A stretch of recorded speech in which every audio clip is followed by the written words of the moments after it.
भारत, जो अपनी अलग अलग संस्कृतियों के लिए जाना जाता है, अपनी भाषाओं के मामले में भी उतना ही रंगीन और विविध है। भारतीय भाषाओं की जड़ें हजारों साल पुरानी हैं और सिंधु घाटी सभ्यता के अवशेषों में हमें शुरुआती मानव संचार के प्रमाण मिलते हैं। हालांकि सिंधु लिपि अभी तक पढ़ी नहीं जा सकी है, लेकिन कुछ संकेत मिलते हैं कि यह एक जटिल संचार प्रणाली थी।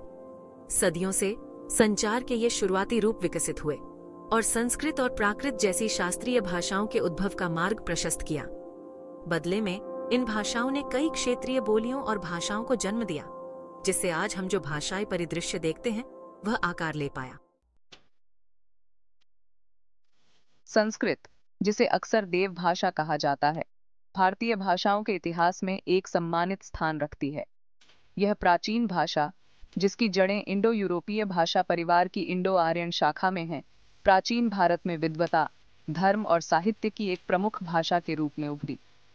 सबसे पहले ज्ञात संस्कृत ग्रंथ वेद इस प्राचीन भाषा की समृद्धि और परिष्कार का प्रमाण है। वैदिक संस्कृत में रचित इन पवित्र ग्रंथों ने हिंदू धर्म की नींव रखी और दर्शन और कला से लेकर संगीत और नृत्य तक भारतीय संस्कृति के विभिन्न पहलुओं पर गहरा प्रभाव डाला। 4वीं शताब्दी ईसा पूर्व में विद्वान पाणिनि द्वारा संहिताबद्ध संस्कृत का व्याकरण अपनी सटीकता और जटिलता के लिए प्रसिद्ध है। जहां संस्कृत कुलीन और विद्वान वर्ग की भाषा के रूप में फली फूली, वहीं प्राकृत प्राचीन भारत में आम लोगों की भाषा के रूप में उभरी। संस्कृत से उत्पन्न प्राकृत में पूरे उपमहाद्वीप के विभिन्न समुदायों द्वारा बोली जाने वाली कई बोलियां शामिल थीं। प्राकृत का शाब्दिक अर्थ है प्राकृतिक या व्युत्पन्न, जो संस्कृत के साथ इसके घनिष्ठ संबंध को दर्शाता है। यह रोजमर्रा की बातचीत की भाषा थी, जिसका इस्तेमाल बाजारों, घरों और सामाजिक समारोहों में किया जाता था। यह व्यापक उपयोग रंगमंच और साहित्य सहित विभिन्न कला रूपों में इसके अपनाने से स्पष्ट होता है। रामायण और महाभारत सहित कई महान भारतीय महाकाव्यों में प्राकृत में संवाद हैं, जो आम लोगों की भाषा को दर्शाते हैं। समय के साथ प्राकृत बोलियां विकसित हुईं और अलग अलग हो गईं, जिससे कई क्षेत्रीय भाषाओं का उदय हुआ। ये प्राकृत व्युत्पन्न भाषाएं हिंदी, मराठी और बंगाली सहित कई आधुनिक भारतीय भाषाओं की नींव बनी।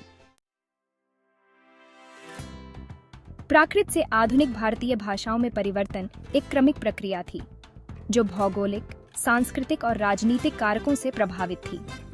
जैसे जैसे भारत के विभिन्न क्षेत्रों ने अलग अलग पहचान विकसित की, वैसे वैसे उनकी भाषाओं में भी परिवर्तन आया, जिससे विशिष्ट क्षेत्रीय भाषाओं का उदय हुआ। दिल्ली की खड़ी बोली की जड़ों वाली हिंदी मुगल काल में प्रमुखता से उभरी। मुगल शासकों के संरक्षण और उत्तर भारत में एक सामान्य भाषा के रूप में इसे अपनाने से इसके व्यापक उपयोग में योगदान मिला। आज हिंदी भारत में सबसे अधिक बोली जाने वाली भाषाओं में से एक है, जो भारत सरकार की आधिकारिक भाषा के रूप में कार्य करती है। दुनिया की सबसे पुरानी जीवित भाषाओं में से एक तमिल 2 सहस्त्राब्दियों से भी पहले की एक समृद्ध साहित्यिक परंपरा का दावा करती है। इसका प्राचीन व्याकरण तोल्काप्पियम इस भाषा की परिष्कृत भाषाई संरचना का प्रमाण है। एक अन्य प्रमुख इंडो आर्यन भाषा बंगाली पूर्वी प्राकृत बोलियों से निकली है और पश्चिम बंगाल, बांग्लादेश और पूरे भारतीय प्रवासी में लाखों लोगों द्वारा बोली जाती है। भारत में लेखन प्रणालियों का विकास इसकी भाषाओं के विकास से जटिल रूप से जुड़ा हुआ है। जैसे जैसे भाषाएं अलग अलग होती गईं और क्षेत्रीय पहचान मजबूत होती गई, अलग अलग लिपियां उभरी, जिनमें से प्रत्येक की अपनी अनूठी विशेषताएं थीं। देवनागरी, हिंदी, मराठी और कई अन्य भारतीय भाषाओं के लिए इस्तेमाल की जाने वाली लिपि एक अभुग्धा है, जिसका अर्थ है कि यह एक ऐसी प्रणाली का उपयोग करती है जहां व्यंजनों में एक अंतर्निहित स्वर ध्वनि होती है। इसकी विशिष्ट क्षैतिज शीर्ष रेखा, जिसे शिरोरेखा के रूप में जाना जाता है, इसे आसानी से पहचानने योग्य बनाती है। दक्षिण एशिया की सबसे पुरानी लेखन प्रणालियों में से एक तमिल लिपि भी एक अभुग्धा है। इसमें देवनागरी लिपि से अलग स्वरों और व्यंजनों के लिए वर्णों का एक अनूठा समूह है। देवनागरी लिपि से निकटता से संबंधित बंगाली लिपि ब्राह्मी लिपि से विकसित हुई है और इसमें गोल वर्ण और विशिष्ट संयुक्ताक्षर हैं। ये लिपियां गुजराती, गुरुमुखी और कन्नड़ जैसी अन्य लिपियों के साथ भारत के भाषाई परिदृश्य की विविधता और समृद्धि का प्रतिनिधित्व करती है। भाषा केवल संचार का साधन नहीं है, यह एक संस्कृति का ताना बाना है। जो उसके इतिहास, विश्वासों और मूल्यों को संरक्षित करती है। अपनी समृद्ध मौखिक और लिखित परंपराओं के साथ भारतीय भाषाओं ने उपमहाद्वीप की सांस्कृतिक विरासत को आकार देने और प्रसारित करने में महत्वपूर्ण भूमिका निभाई है। वेदों के प्राचीन भजनों से लेकर रामायण और महाभारत की महाकाव्य कथाओं तक भारतीय साहित्य ने भारतीय विचार, दर्शन और आध्यात्मिकता के सार को ग्रहण किया है। भरतनाट्यम, कथक और ओडिसी जैसे शास्त्रीय नृत्य रूप, जो प्रत्येक विशिष्ट भाषाई परंपराओं में निहित हैं, जटिल हाव भाव और गतियों के माध्यम से कहानियां सुनाते हैं, प्राचीन मिथकों और किंवदंतियों को संरक्षित करते हैं। लोकगीत और संगीत, जो भारत में ग्रामीण जीवन का एक अभिन्न अंग है, विभिन्न समुदायों के दैनिक जीवन, विश्वासों और आकांक्षाओं की झलक प्रदान करते हैं। इसलिए भारतीय भाषाओं का संरक्षण केवल शब्दों की सुरक्षा के बारे में नहीं है, ये उनके भीतर अंतर्निहित सांस्कृतिक विरासत की रक्षा के बारे में है।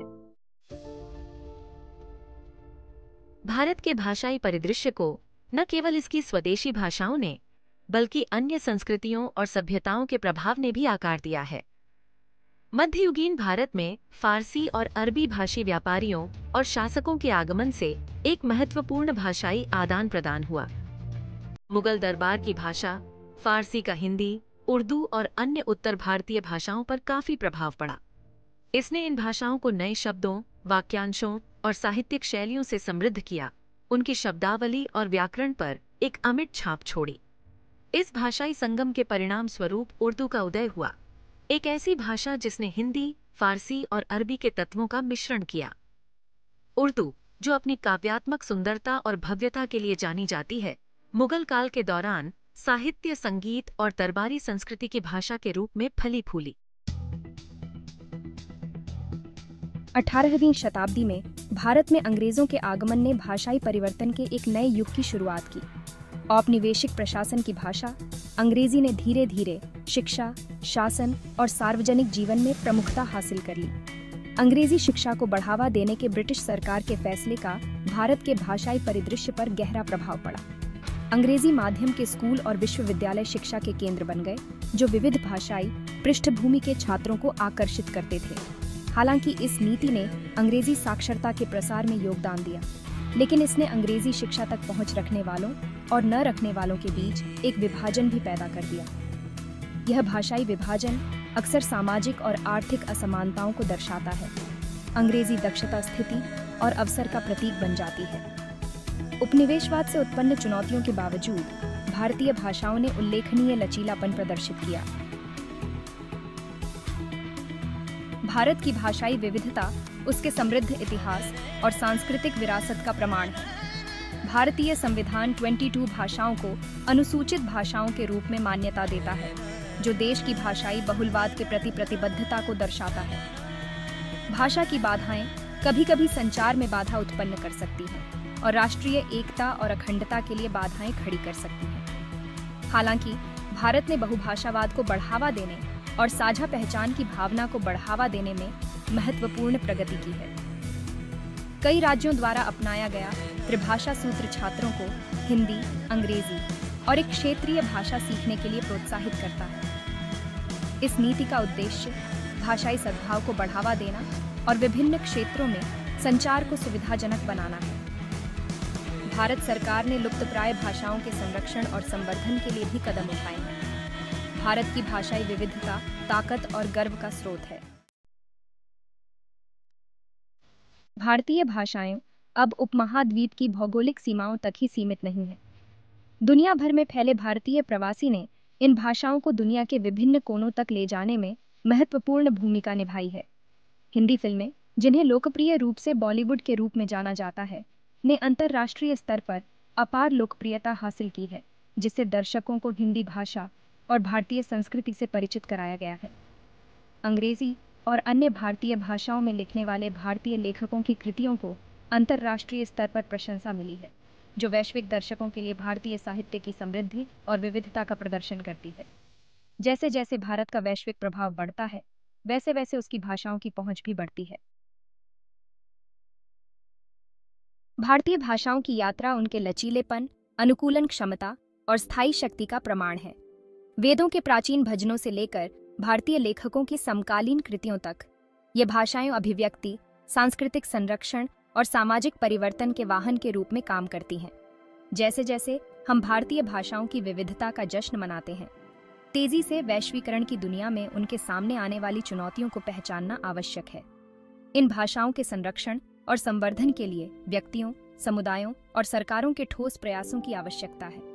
अपनी भाषाई विरासत को अपनाकर, बहुभाषावाद को बढ़ावा देकर और भाषा सीखने को बढ़ावा देकर हम ये सुनिश्चित कर सकते हैं कि भारतीय भाषाओं की समृद्ध परंपरा आने वाली पीढ़ियों तक फलती फूलती रहे।